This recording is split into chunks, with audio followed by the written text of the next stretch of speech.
Hello bachcho, let's say this question. The question says if a nucleus X emits one alpha particle and one beta negative beta particle in succession, then the daughter nuclei will have which of the following configuration. Question कह रहा है कि एक nucleus है जिसका कि atomic number Z और mass number A है, वो पहले अल्फा पार्टिकल और फिर तुरंत बीटा पार्टिकल रिलीज करता है।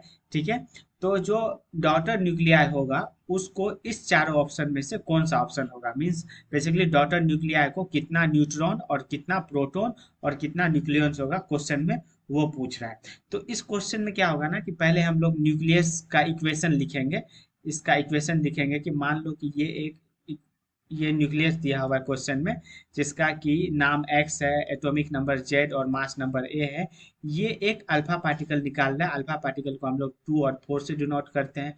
उसके बाद एक बीटा पार्टिकल निकाल रहा है जिसको कि हम लोग -0 और -1 से डिनोट करते हैं। और डॉटर न्यूक्लियाई, तो डॉटर न्यूक्लियाई को हम लोग डी से डिनोट कर देते हैं, जिसका कि एटॉमिक नंबर पी और मास नंबर क्या है, क्यू है। राइट, तो जो इसका की कॉन्सेप्ट होगा, बेसिकली की कॉन्सेप्ट वो हमारा बैलेंसिंग पे होगा। बैलेंसिंग किसका, balancing of Z, balancing of Z और बैलेंसिंग ऑफ ए। तो इसका की कॉन्सेप्ट हो जाएगा क्या, balancing of atomic number and या balancing of number of proton and nucleons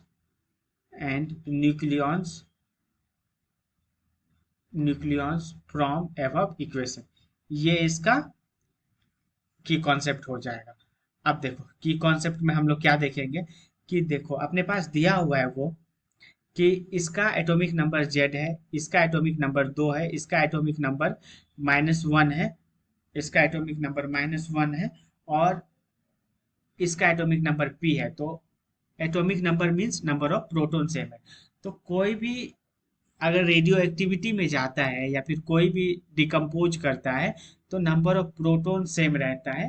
तो इस रिएक्शन में जो जेड होगा नीचे वाला वो इक्वल होगा। तो देखो Z is equal to 2 - 1 plus P.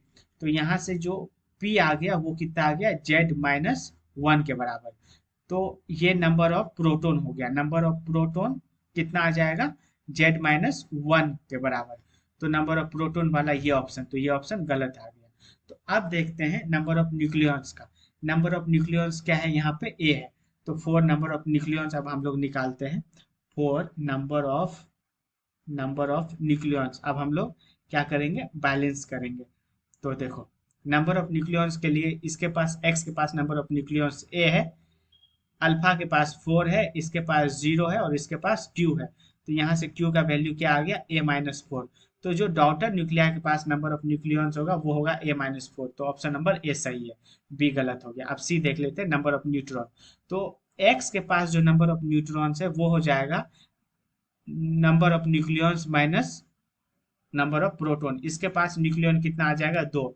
इसके पास न्यूक्लियन कितना आ जाएगा, इसके पास न्यूक्लियन आ जाएगा 0।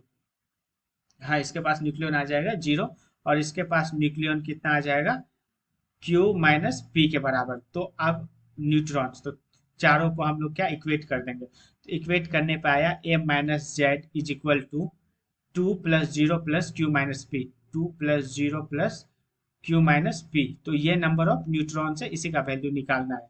तो Q - p जिसको कि हम लोग number of neutrons in D क्या हो जाएगा, वो हो जाएगा a-z-2। तो नंबर ऑफ न्यूट्रॉन्स यहाँ z-3 है, तो ये ऑप्शन भी गलत हो गया। Hence option number A is the right answer. Hope you understood it well. Best of luck.